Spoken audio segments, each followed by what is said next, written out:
నమస్తే, welcome to RTV. Municipal ఎన్నికలకు సంబంధించి ఈరోజే నామినేషన్ ప్రక్రియ స్టార్ట్ అయింది. మరి ప్రధానంగా ఇటు కాంగ్రెస్, బీజేపీ, బీఆర్ఎస్ మధ్య ప్రధానంగా పోటీ జరగబోతుంది. మరి ఇందులో ఎవరు పై చేరుస్తుందో చూడాల్సిన అవసరం ఉంది. మరి ఇదే విషయంపై మనతో మాట్లాడేందుకు టీపీసీసీ ప్రధాన కార్యదర్శి చరణ్ కౌశిక్ యాదవ్ ఉన్నారు. వాళ్ళతో మాట్లాడదాం.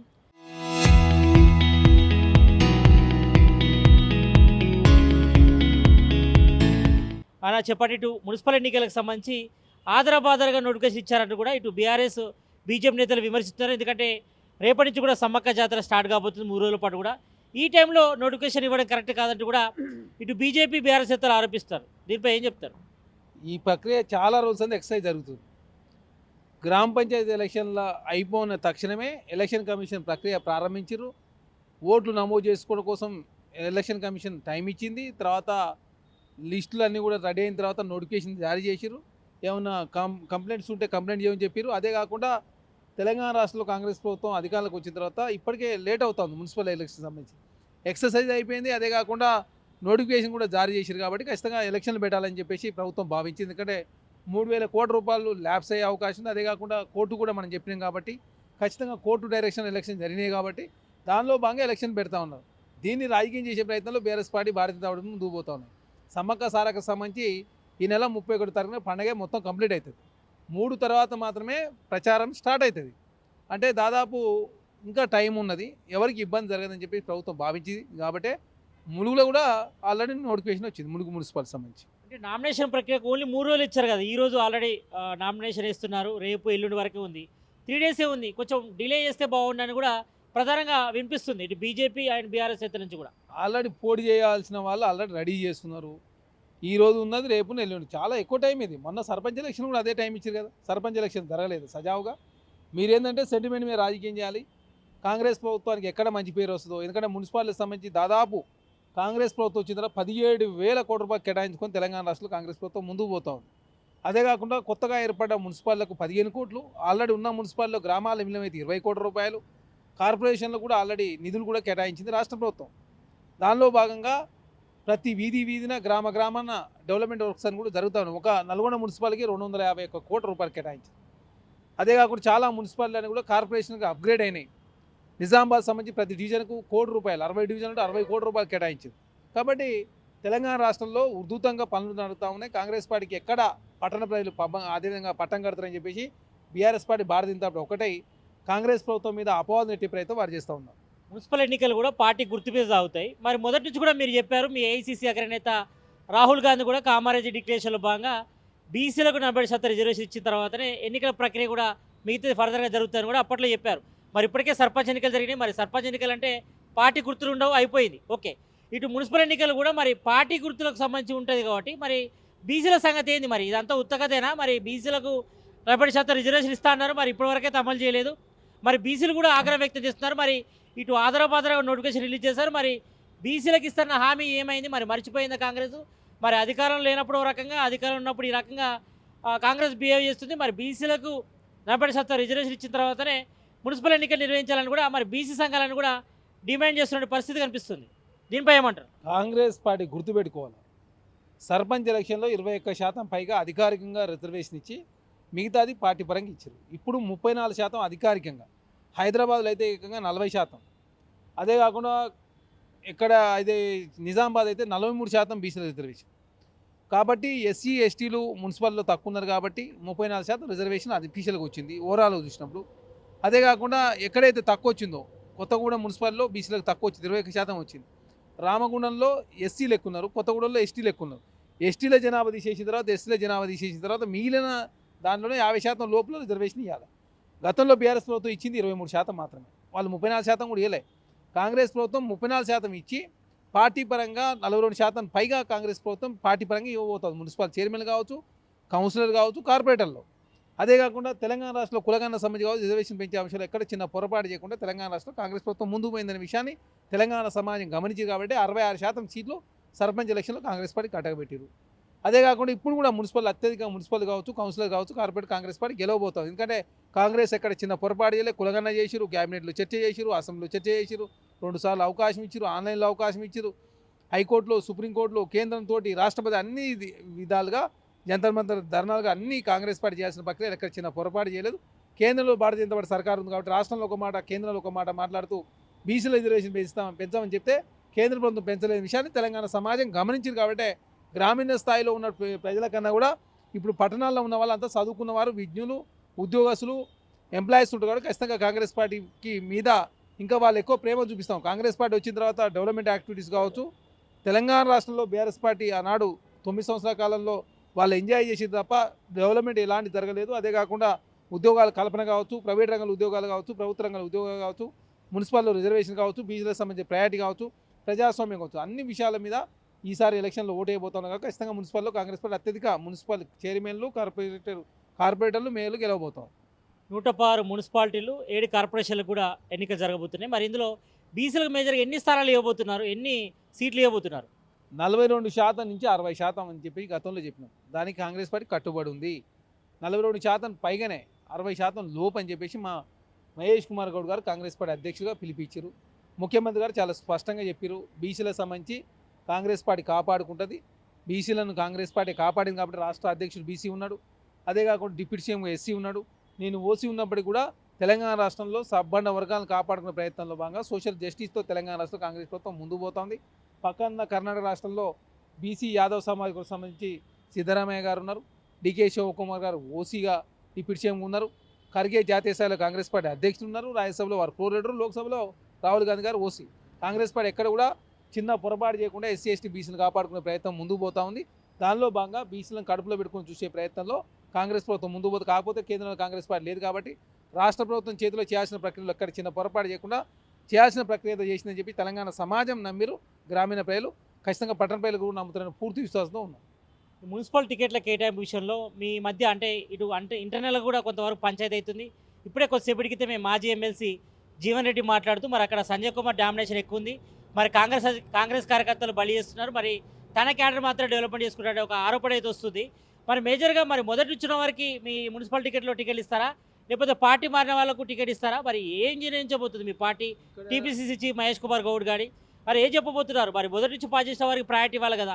మరి ఇక్కడ సంజయ్ ఇటు జీవన్ రెడ్డి ఇష్యూ మధ్య రచ్చ కాజేస్తుంది కదా, దీనిపై ఏం చెప్తారు? ఇక్కడ కాంగ్రెస్ పార్టీగా ఉమ్మడి జిల్లాల వారిగా మంత్రులు ఉన్నారు ఇన్ఛార్జీలుగా, తర్వాత పార్లమెంట్ల వారిగా మంత్రులు ఇన్ఛార్జ్ చేశారు, తర్వాత ఆ జిల్లా మంత్రులు ఉంటారు. అదే కాకుండా ఆ జిల్లాలో ఎంపీలు, ఎమ్మెల్యేలు, ఎమ్మెల్సీలు, కార్పొరేషన్ చైర్మన్లు, వీటితో పాటు డీసీసీ అధ్యక్షులు ఉన్నారు. డీసీసీ అధ్యక్షులతో పాటు party vice president general secretary ఇన్ఛార్జీలు ఉన్నారు. కాబట్టి ఇన్ని రకాల వ్యవస్థ ఉంది కాబట్టి వాళ్ళంతా కూర్చొని మాట్లాడతారు. జీవన్ రెడ్డి గారి కాంగ్రెస్ పార్టీకి ఏం నష్టం చేయలే. వారు ఎమ్మెల్యే ఓడిపోతే ఎమ్మెల్సీ ఇచ్చారు, తర్వాత 2023లో ఎమ్మెల్యే ఓడిపోతే ఎంపీ ఇచ్చారు. కాబట్టి అన్ని రకాల అవకాశాలు ఇచ్చారు. మనం కాంగ్రెస్ పార్టీ నాకేం అవకాశం లేదు, కాంగ్రెస్ పార్టీ లేనా? వారు కూడా సమస్య సర్దుమనుతుంది. జీవన్ రెడ్డి గారు సీనియర్ నాయకులే. వారు కాంగ్రెస్ పార్టీలో అంచెలంకి చాలా పదవులు చేసిరు. గెలిచినప్పుడు ఉన్నాడు, గెలవనప్పుడు ఉన్నాడు, అధికారం ఉన్నప్పుడు ఉన్నాడు, లేనప్పుడు ఉన్నాడు. అదే ప్రత్యేక పరిస్థితుల్లో కాంగ్రెస్ పార్టీ సంబంధించి ప్రభుత్వాలు కూర్చే ప్రయత్నం బీఆర్ఎస్ పార్టీ చేసినప్పుడు కొంతమంది బీఆర్ఎస్ పార్టీలో ఉన్నటువంటి ఎమ్మెల్యేలు కాంగ్రెస్ ప్రభుత్వాన్ని మద్దతు ఇచ్చారు కాబట్టి వాళ్ళందరూ కూడా కాపాడుకోవాల్సిన బాధ్యత పార్టీ మీద ఉంటుంది. కాబట్టి ఏ ఒక వ్యక్తికి నష్టం జరగకుండా తెలంగాణ రాష్ట్రంలో కాంగ్రెస్ ప్రభుత్వం ముందుకు పోతుంది. మొన్న గ్రాడ్యుయేట్ టీచర్స్ సంబంధించి కరీంనగర్ గ్రాడ్యుయేట్ సంబంధించి జీవన్ రెడ్డి గారు పోటీ అని చెప్పారు, వారు పోటీ చేయని చెప్పారు. ఎమ్మెల్యే ఓడిపోతే ఎంపీ అయితే ఎంపీ ఇచ్చారు. 2018 ఎమ్మెల్యే ఓడిపోతే 2019లో వచ్చిన ఎమ్మెల్సీ కూడా ఇచ్చిన పరిస్థితి మనం చూసినాం. కాబట్టి జీవన్ రెడ్డి గారిని గౌరవాన్ని కాపాడుతూనే సంజయ్ గారు కాపాడే ప్రయత్నంలో పార్టీ ముందుకు పోతుంది. అంటే ఇక్కడ మేజర్గా ఇటు సీట్లు అమ్ముకుంటున్నారు మున్సిపల్ టికెట్లు. మరి మొదటి నుంచి కాంగ్రెస్లో పనిచేస్తున్న వారికి ప్రయారిటీ ఇవ్వకుండా మరి నిన్న మొన్న వచ్చిన వాళ్ళు అంటే ఇటు బీఆర్ఎస్ నుంచి అదేవిధంగా బీజేపీ నుంచి వచ్చిన వాళ్ళకి ప్రయారిటీ ఇస్తున్నారు. మొదటి నుంచి పనిచేసిన వారికి ఎందుకు ఇవ్వట్లేదు? మీ గవర్నమెంట్ ఎందుకు ఇవ్వట్లేదు? ఇక్కడ చాలా స్పష్టంగా గుర్తుపెట్టుకోవాలి. సర్వేల ఆధారంగా టికెట్లు ఇస్తూ ఉన్నారు. కొత్త పాత కలయికతో కాంగ్రెస్ ప్రభుత్వం ముందుకు పోతుంది. ఎందుకంటే పాత వాళ్ళు ఇంపార్టెంట్, కొత్త వాళ్ళు మనకి కూడా అవసరమే. ఎందుకంటే కొత్త వాళ్ళను మనం అవసరం కోసమే తీసుకున్నాం. కాబట్టి పాత వాళ్ళని ప్రయారిటీ ఇస్తూనే కొత్త వాళ్ళని కూడా కాపాడుకోవాల్సిన బాధ్యత కాంగ్రెస్ పార్టీ మీద ఉంటుంది. భవిష్యత్తులో అందరికీ అన్ని రకాల అవకాశాలు ఇస్తారు. ఇప్పుడు కౌన్సిలర్ ఒకటే ఉంటుంది కదా, కౌన్సిలర్ అయిపోతే కోఆప్షన్ మెంబర్ ఉంటుంది, కార్పొరేటర్ అయిపోతే కోఆప్షన్ మెంబర్ ఉంటుంది, చైర్మన్లు ఉన్నాయి, ఇంకా చాలా నామినేటెడ్ పదవులు ఉన్నాయి, ఇంకా జడ్పీస్ ఎంపీటీసీలు ఉన్నాయి. అదే గ్రంథాలయ సంస్థలు కావచ్చు, మార్కెట్ కమిటీ చైర్మన్లు కావచ్చు, దేవాదాయ శాఖ కావచ్చు, అర్బన్ డెవలప్మెంట్ అథారిటీ కావచ్చు, ఆర్టీఏ మెంబర్లు కావచ్చు, అదే కాకుండా ఇంకా చాలా పదవులు ఉన్నాయి. అదే కాకుండా క్యాస్ట్లకు సంబంధించి కావచ్చు, క్యాస్ట్లకు సంబంధించినటువంటి ఏదైతే కుల సంఘాల కార్పొరేషన్లు ఉన్నాయి, కుల సంఘాల రిలేటెడ్ వృత్తులకు సంబంధించిన కార్పొరేషన్లు ఉన్నాయి. కాబట్టి పార్టీ పదవులు ఉన్నాయి. కాబట్టి రకరకాల అవకాశాలు కాంగ్రెస్ పార్టీ కల్పిస్తుంది. ఎవరిని కూడా వదులుకునే ఉద్దేశం కాంగ్రెస్ పార్టీ లేదు. పాత కొత్త కలయికతో ఖచ్చితంగా మన సర్పంచ్ ఎలక్షన్లో జరిగిన నష్టము పూర్తి స్థాయిలో జరగకుండా 66% అక్కడ గెలిచినాం. ఇంకా గెలవాల్సిన అవకాశం ఉండే, ఎక్కువ మంది మా వాళ్ళే పోటీ చేసుకుంటూ ఓడిపోయిన పరిస్థితి. ఇప్పుడు అట్లాంటి పరిస్థితి లేకుండా తెలంగాణ రాష్ట్రంలో ఖచ్చితంగా అత్యధిక మున్సిపల్ చైర్మన్లు, మేయర్లు, కార్పొరేటర్ కౌన్సిల్ గెలిపే లక్ష్యంతో ఖచ్చితంగా 6 అంచెల వ్యవస్థ ఉంది కాబట్టి ఆ అంచెలలో మొత్తం కూర్చొని మాట్లాడుకున్న తర్వాత ఎక్కడ చిన్న రెబల్స్ లేకుండా చూసుకునే బాధ్యత జిల్లా మంత్రుల మీద, ఇన్ఛార్జ్ మంత్రుల మీద, పార్లమెంట్ ఇన్ఛార్జ్ల మీద, డీసీసీల మీద, ఎమ్మెల్యేల మీద, ఎమ్మెల్సీల మీద, ఎంపీల మీద పెట్టిరు. కాబట్టి వాళ్ళంతా కూడా సమన్వయంతో ముందుకు పోయేదానికి ఒక వారం కూడా మహేష్ కుమార్ గౌడ్ గారు ఏర్పాటు చేశారు. కాబట్టి ఖచ్చితంగా ఇవన్నీ కూడా సర్దుమణుతాయి. రాష్ట్రంలో ప్రజాపాలన కాదు నియంతృత్వ పాలన కొనసాగుతుంది. ఇప్పుడు ఈ మున్సిపల్ ఎన్నికల్లో మరి కాంగ్రెస్కు బుద్ధి చెప్తామని ఇటు బీఆర్ఎస్ బీజేపీ నేతలు అంటున్నారు. మరి సీఎం రేవంత్ రెడ్డి పాలన కూడా మన నియంతృత్వ పాలన కొనసాగిస్తుంది. హామీలు కూడా అరకొరంగా అమలు చేశారని బీఆర్ఎస్ బీజేపీ నేతలు ఆరోపిస్తున్నారు. దీనిపై ఏం చెప్తారు? మేము చర్చకు సిద్ధం అని చెప్పినాం కదా. సబ్జెక్ట్ మీరే డిసైడ్ చేసుకోరి. సబ్జెక్ట్ ఏ అంశం డిసైడ్ చేసుకున్నా, హామీల, అప్పుల, మీ 9 సంవత్సరాల పరిపాలన, భారతీయ జనతా పార్టీ 12 సంవత్సరాల పరిపాలన, డెవలప్మెంటా, రూపాయి ఏ విధంగా పతనమైంది, నిరుద్యోగం కావచ్చు, ఆకలి సావులు అన్నీ మీద చర్చ చేద్దామని చెప్తున్నాం మేము. మా 2 సంవత్సరాల కాలంలో కాంగ్రెస్ ప్రభుత్వం అధికారంలోకి వచ్చిన తర్వాత కాంగ్రెస్ ప్రభుత్వం చేస్తున్న అభివృద్ధి సంక్షేమ కార్యక్రమాలు విషయంలో ప్రజలు చాలా సంతృప్తిగా ఉన్నారు. ఎందుకంటే సన్న బియ్యం దేశంలో ఎక్కడ ఇవ్వడం లేదు. సన్న బియ్యం ద్వారా రాష్ట్ర ప్రభుత్వం మీద 10,000 కోట్ల రూపాయల భారం పడుతుంది. ఒకనాడు దొడ్డు బియ్యం మొత్తం అంగట్లో కావచ్చు, రైస్ మిల్లకు తలిపోయిన పరిస్థితి చూసినాం. ఏది మాఫియా జరిగింది. ఈరోజు మాఫియా అనే ప్రసక్తి లేదు. రైతులు కావచ్చు, పేదవాళ్ళు కావచ్చు, డ్రైవర్లు అంతా కూడా సన్న బియ్యం రేషన్ దుకాణాన్ని తీసుకొని మంచిగా వంట చేసుకొని తింటా ఉన్నారు. అది చూసి ఓరలేక బీఆర్ఎస్ పార్టీ తప్పుడు ఆరోపణ చేసే ప్రయత్నం వారు చేస్తూ ఉన్నారు. 200 యూనిట్ వరకు ఉచిత కరెంట్ 53 లక్షల కుటుంబాలకు మేలు జరుగుతూ ఉంది. అదే కాకుండా 500 రూపాయల గ్యాస్ సిలిండర్, 21,000 కోట్ల రుణమాఫీ, సన్న బియ్యానికి బోనస్, అదే కాకుండా అదే వ్యవసాయ యాంత్రికానికి సంబంధించి వ్యవసాయ మెషినరీస్ మీద సబ్సిడీ రాష్ట్ర ప్రభుత్వం ఇస్తూ ఉంది. అదే కాక తెలంగాణ ఉచిత ఆర్టీసీ బస్సు ప్రయాణం, అదే కాక మహిళల కోసం 1 కోటి మంది మహిళలను కోటీశ్వరులు చేసే ఏకైక లక్ష్యంతో కాంగ్రెస్ ప్రభుత్వం ముందుకు పోతూ ఉంది. ఇవన్నీ చూసి ఓరలేక బీఆర్ఎస్ పార్టీ తప్పుడు ఆరోపణలు కాంగ్రెస్ ప్రభుత్వం చేసే ప్రయత్నం చేస్తూ ఉంది. అదే కాక సింగరేణికి సంబంధించి చేసిన తప్పులన్నీ వాళ్ళే చేసి సింగరేణి దివాలా తీపించింది వాళ్ళు, మేము కాదు. అదేవిధంగా విద్యుత్ సంస్థలు దివాలా తీపించారు, తెలంగాణ రాష్ట్రాన్ని దివాలా తీపించారు. 15వ రోజు నుంచే ఆర్బీఐ ఆధారపడి ఓడీలు తీసుకొచ్చే పరిస్థితి దిగజార్చారు. మొదటిదారి జీతాలు వేయలేని పరిస్థితి కేసీఆర్ గారి ప్రభుత్వం తీసుకుపోతే మొదటిదారి జీతాలు తీసుకొచ్చే ప్రయత్నంలో కాంగ్రెస్ ప్రభుత్వం ముందుకు పోతూ తెలంగాణను అగ్రగామి ఉంచే ప్రయత్నంలో తెలంగాణ రాష్ట్రంలో 4th సిటీ నిర్మాణం కావచ్చు, డ్రై పోర్టు కావచ్చు, ఎక్స్ప్రెస్ హైవేలు కావచ్చు, స్కిల్ యూనివర్సిటీ కావచ్చు, స్పోర్ట్స్ యూనివర్సిటీ కావచ్చు, మెట్రో విస్తరణ కావచ్చు, మెట్రో రైల్ రింగ్ కావచ్చు, మెట్రో విద్యుత్ లైన్లు కావచ్చు, మెట్రో వాటర్ లైన్లు కావచ్చు, అదే కాకుండా జీఎస్టీకి సంబంధించినటువంటి విభాగాలు కావచ్చు, 4 కమిషనర్లు ఏర్పాటు చేసుకుని కావచ్చు, రాచకొండ కమిషన్ రద్దు చేసుడు కావచ్చు, 24 అథారిటీలు కావచ్చు అమలు చేస్తారు. తులం బంగారం ఎప్పుడు ఇస్తారు, 2,500 ఎప్పుడు ఇస్తారు, పింఛన్ ఎప్పుడు వేస్తారని జనాలు అడుగుతున్నారు. జనాలకు ఏం సమాధానం చెప్తారు? జనాలకు మేము చాలా క్లారిటీ చెప్తాం. వాస్తవ విషయాలు ఎప్పటికీ వివరిస్తూ ఉన్నాం. కేసీఆర్ గారు మొత్తం తెలంగాణ దివాలా తీపించిండు, తెలంగాణ ఆగం చేసిండు. 6,500 కోట్ల రూపాయలు రాష్ట్ర ప్రభుత్వం వడ్డీకి అప్పుకు వడ్డీ చెల్లిస్తూ ఉంది నెల నెల. రాష్ట్ర ఆర్థిక పరిస్థితి చిన్న భిన్నమైంది. 2 లక్షల కోట్ల రూపాయలు ఇరిగేషన్ మీద ప్రాజెక్ట్ మీద ఖర్చు పెట్టి 1 ఎకరా కూడా పారని పరిస్థితి మనం చూసినాం. అంచనాలు పెరుగుతూ ఉన్నాయి. కాళేశ్వరం అంచనా 35,000 కోట్ల నుంచి 1,20,000 కోట్లకు పోయింది. పాలమూరు రంగారెడ్డి అంచనా 55,000 కోట్ల రూపాయలు ఉంది, ఇప్పుడు 88,000 కోట్లు పోతా అంటా ఉన్నారు. కాబట్టి ప్రస్తుత పరిస్థితుల ఆధారంగా ప్రజలు నిర్ణయం తీసుకుంది. ఎందుకంటే బంగారం ఇవన్నీ చూపించి మీరు హామీలు ఎగ్గొట్టే ప్రయత్నం చేస్తుంది మీ గవర్నమెంట్. అదొక్కటే కాదుగా, మీరు 400 హామీలు ఇచ్చింది, 417 హామీలు ఇస్తే 200 హామీలు నెరవేర్చినాము. ట్రాన్స్జెండర్ అంశం చర్చ చేద్దామంటే చర్చ చేయడం ఒక్క అంశమే కాదు, సబ్జెక్టు మీది. మేము చేసినవి చెప్తున్నాం, చేయలేని ఎందుకు చేయలేకపోయినా చాలా స్పష్టంగా చెప్తున్నాం. ప్రజాప్రభుత్వం ప్రజలకు వాస్తవ విషయాలు వివరిస్తూ ఏం జరుగుతుందో చాలా స్పష్టంగా చెప్తా ఉన్నాం. ఆనాడు ప్రజలు వివరించింది లేదు, ప్రజలను కలిసింది లేదు. ఫామ్ హౌస్లో ప్రగతి భవన్లో ఎవరికి ప్రవేశమే లేదు. వాళ్ళు అమరజ్యోతి నుంచి అంబేద్కర్ విగ్రహం వరకు, సెక్రటరీ నుంచి సీతారామం ప్రైవేట్ వరకు, పాలమూరు రంగా నుంచి ప్రగతి భవన్ వరకు, అదే కాకుండా మిషన్ భగీరథ నుంచి మిషన్ కాకతీయ వరకు, అదేవిధంగా తెలంగాణ రాష్ట్ర సంపదను దోసుకొని తెలంగాణ లూటీ చేసి తెలంగాణ ఆగం చేసి తెలంగాణ రాష్ట్ర సంపదను దోసుకొని విదేశాల్లో పెట్టుబడి పెట్టుకున్నారు. కాబట్టి తెలంగాణ దివాలా తీసింది. ఈ దేశంలో అత్యంత costly party BRS party. Bharatiya Janata party తర్వాత అత్యధికంగా పైసలున్న పార్టీ 1,515 కోట్లు. భారతీయ జనతా పార్టీ అకౌంట్లో 12,000 కోట్లు, వీళ్ళ అకౌంట్లో 1,515 కోట్లు. మా కాంగ్రెస్ పార్టీ అకౌంట్లో ఉన్నది 900 కోట్లు మాత్రమే. కాంగ్రెస్ పార్టీ ఎక్కడ అవినీతి చేయలేదు. ఈ దేశాన్ని 60 సంవత్సరాలు పాలించారు. చాలా రాష్ట్రాల ముఖ్యమంత్రిగా దేశాన్ని ప్రధానమంత్రి పనిచేసిన పార్టీ అకౌంట్లో 900 కోట్లు. ఎవరు అవినీతి చేసిరో తెలంగాణ సమాజం చూసిరా. వారు నరేంద్ర మోడీ గారు అదే చేసి 2014 2G స్పెక్ట్రమ్ అని ఇక్కడ మున్సిపల్ ఎన్నికలు కూడా పార్టీ గుర్తుపై జరగబోతున్నాయి. మరి ఈ 2 నెలల పాలనకు ఈ మున్సిపల్ ఎన్నికలు మీకు రిఫరెండంగా భావిస్తున్నారా? మేము మొదటి నుంచి మా ముఖ్యమంత్రి గారు చెప్తాం, మేము రిఫరెండంగా దేన్ని స్వీకరించము. ఒక ఎలక్షన్కి ఇంకో ఎలక్షన్కు డిఫరెంట్ ఉందని చెప్పి మేము భావించినాం. బీఆర్ఎస్ పార్టీ అయింది సర్పంచ్ ఎలక్షన్ రెఫరెండం అన్నారు, మేము రెఫరెండం అని అనలేదు. కానీ కాంగ్రెస్ పార్టీగా ఎక్కడ కూడా తెలంగాణ రాష్ట్రంలో ఒక ఎలక్షన్కి ఇంకో ఎలక్షన్లో కాంగ్రెస్ పార్టీ అత్యధిక స్థానాలతో గెలుస్తూ ఉన్నారు. 2023లో జరిగిన ఎమ్మెల్యే ఎలక్షన్లు 64, తర్వాత 24లో జరిగిన ఎంపీ ఎలక్షన్ 4 ఎంపీల నుంచి 8 ఎంపీలు, మళ్ళీ బై ఎలక్షన్లో కంటోన్మెంట్ గెలిచినాం, తర్వాత జూబ్లీ ఎలక్షన్ గెలిచినాం, తర్వాత వరంగల్ గ్రాడ్యుయేట్ ఎలక్షన్ గెలిచినాం, తర్వాత మహబూబ్నగర్ లోకల్ బాడీ ఎలక్షన్ ఓడిపోయినాం. మేము ఒప్పుకుంటాం కూడా. కరీంనగర్ గ్రాడ్యుయేట్ ఎలక్షన్లో కాంగ్రెస్ పార్టీ ఓడిపోయింది. మిగతా మళ్ళీ సర్పంచ్ ఎలక్షన్లో 66%. కాబట్టి ఏ ఎలక్షన్కి ఆ ఎలక్షన్ డిఫరెంట్. ఖచ్చితంగా తెలంగాణ రాష్ట్ర ఏ ఎలక్షన్ జరిగినా ప్రజలు ఆదరిస్తూ ఉన్నారు. ప్రజలకు ఇచ్చిన హామీలు నెరవేర్చే ప్రయత్నం, ప్రజాప్రభుత్వం ప్రజలకు అందుబాటులో ఉండడు, ప్రజలకు సాధ్యంతో మేలు చేసే ప్రయత్నంలో ముందుకు పోతాం. దానికి అనవసరంగా కాంగ్రెస్ ప్రభుత్వం అవినీతి చేస్తుందని చెప్పేసి బీఆర్ఎస్ పార్టీ సోషల్ మీడియా, నమస్తే తెలంగాణ, టీ న్యూస్, కేసీఆర్ గారు, కేటీఆర్ గారు, హరీష్ రావు గారు, కల్వకుంట్ల కవిత గారు కాంగ్రెస్ ప్రభుత్వాన్ని అపవాదం నెట్టే ప్రయత్నం వారు చేస్తున్నారు. వాళ్ళలాగా మేము అవినీతి చేసే ఉద్దేశం కాంగ్రెస్ పార్టీ లేదు. ఏ లక్ష్యాల కోసం తెలంగాణ తెచ్చుకున్నా ఆ లక్ష్యాలు నెరవేర్చే ప్రయత్నంలో కాంగ్రెస్ ప్రభుత్వం ముందు పోతాం. ఈ ఫోన్ ట్యాపింగ్ వ్యవహారం అంతా కూడా డైలీ సీరియల్ని తలపిస్తుంది. మరి రోజుకొకరిని విచారణ చేస్తున్నారు తప్ప ఇందులో పెద్ద అరెస్ట్ లేదు, అసలు ఈ కేసులో పసలేదని బీఆర్ఎస్ నేతలు అంటారు. మరి ఇలా విచారణతో సరిపెడతారా, అరెస్ట్ చేసే అవకాశం ఏమైనా ఉందా? ఇప్పుడు మీ ఆయనలో ఎన్ని వేసి సార్? 2018లో వికారుద్దీన్ సిట్ వేసిరు, ఏమైంది? మరి 2017లో నయమోదీన్ సిట్ వేసిరు, ఏమైంది? ఎంసెట్ పేపర్ 2 లీక్ అయిందని చెప్పి సిట్ వేసిరు. ఎమ్మెల్యే కొనుగోలులో సిట్ వేసిరు. 1 కాదు 2 కాదు, ఎన్ని సీట్లు వేసి 9 సీట్లు వేసిరు. మీరు ఒక్క సీట్ అని తెలిసిరా? మేము తెలిసినాం, కాళేశ్వర కమిషన్ తేల్చినాం కాబట్టి దాని మీద మీరు కోర్టు పోయి స్టే తెచ్చుకోరు. అయినా డ్యామ్ సేఫ్టీ అథారిటీ ఇచ్చిన రిపోర్ట్ మీద సిబిఐకి ఇచ్చిన 24 గంటల కేసు బుక్ చేస్తున్న Bharatiya Janata party case book చేయలేదు. తర్వాత కార్ రేసింగ్ వ్యవహారంలో డిఓపిటి అనుమతి అరవింద్ కుమార్ గారిని విచారణ చేస్తాం. అదేవిధంగా డిఓపిటి ఎవరు నేతృత్వం ఉంటుంది? ప్రధానమంత్రి గారు నేతృత్వం వహిస్తారు, వారు అనుమతిస్తలేరు. గవర్నర్ గారు 3 నెలల తర్వాత అనుమతి ఇచ్చారు, కేటీఆర్ గారు. ఇద్దరిని కలిసి విచారణ చేయాలి. కాబట్టి కాంగ్రెస్ పార్టీగా చాలా పారదర్శకంగా తెలంగాణ రాష్ట్రంలో ముందుకు పోతా ఉన్నాం.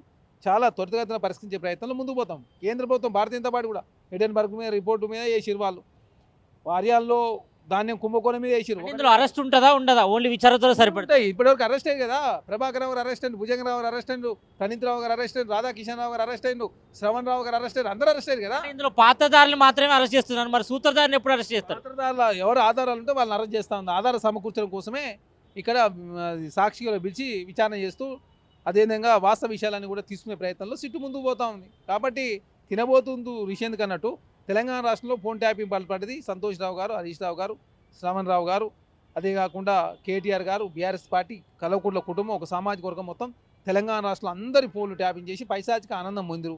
కాబట్టి ప్రజాస్వామ్యబద్ధంగా సిట్టు విచారణ చేస్తాం. బొగ్గు గనుల టెండర్ల విషయంలో మరి పెద్ద ఎత్తున గోల్మాల్ జరిగింది. సుజన్ రెడ్డికి మేలు చేయడం కోసమే ఈ స్కామ్ చేశారు. మరి 9 టెండర్లు ఎందుకు రద్దు చేశారు? ఒకవేళ రద్దు చేయకపోతే మరి దీనిపై విచారణకు సిద్ధమా, సిబిఐ విచారణ చేయాలంటూ బీఆర్ఎస్ బీజేపీ నేతలు అంటున్నారు. కాంగ్రెస్ ప్రభుత్వాన్ని ప్రశంసించాలి రద్దు చేసినందుకు. నిజంగానే టెండర్లు అలాడ్ కాకముందే రద్దు చేసిరు. నేనే అలాడ్ చేసి ఉండి మా వాళ్ళకి రాలేదు కాబట్టి వేరే వాళ్ళకి వచ్చిన రద్దు చేసిరు అంటే ఒక అర్థం ఉంది.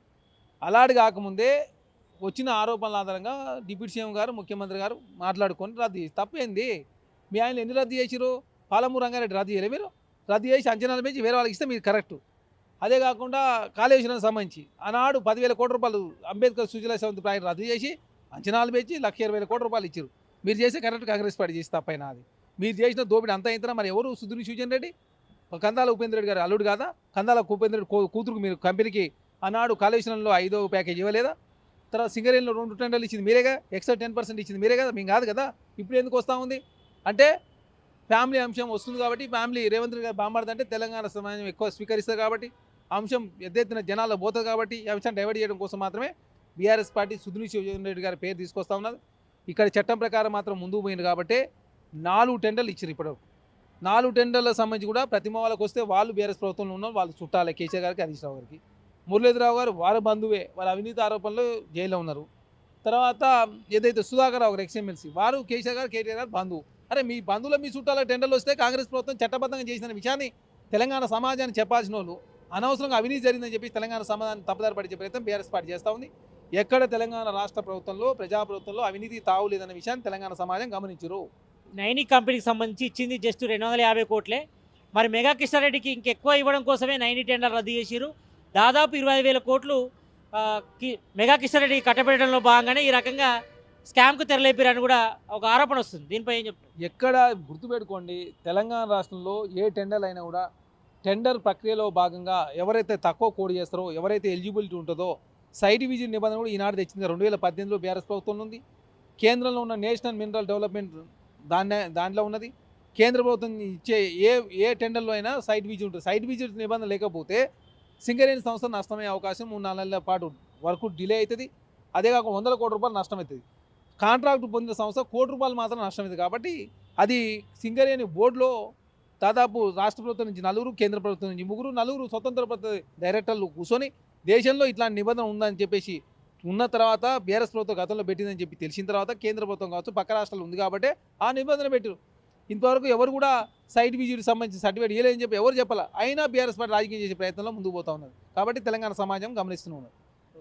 మొత్తానికైతే ఇటు మున్సిపల్ ఎన్నికలకు సంబంధించి కూడా మరి కాంగ్రెస్ పార్టీ మరి అత్యధిక స్థానాలు గెలవబోతుంది. మరి ఇందులో బీసీలకు ఏదైతే హామీ ఇచ్చామో బీసీలకు 40% రిజర్వేషన్ సంబంధించి మరి మున్సిపల్ ఎన్నికల్లో కూడా మరి బీసీలకు 40 నుంచి 60% పైగా సీట్లు ఇచ్చి తమ చిత్తశుద్ధి కూడా నిరూపించుకుంటాం. ఇక మరోవైపు ఇటు ఫోన్ ట్యాపింగ్ వ్యవహారంలో మరి విచారణ కొనసాగుతుంది. మరి త్వరలోనే పెద్ద ఎత్తున అరెస్టులు ఉంటాయి. మరి అదేవిధంగా ఇటు బొగ్గుగల్ల టెండర్ల విషయంలో కూడా మరి బీఆర్ఎస్ పార్టీ అర్థం పద్ధతి లేని ఆరోపణ చేస్తుంది. మరి అందులో ఎక్కడ కూడా స్కామ్ జరగలేదని కూడా టీపీసీసీ ప్రధాన కార్యదర్శి చెర కౌశిక్ యాదవ్ చెప్తున్నారు. కెమెరామ్యాన్ అశోక్తో సతీష్ ఆర్టీవీ గాదిబోడ్. Local to global news at your finger tips. మీ చేతిలో ఒక ఆయుధం. డౌన్లోడ్ రా TV app. Media legend Ravi Prakash is back.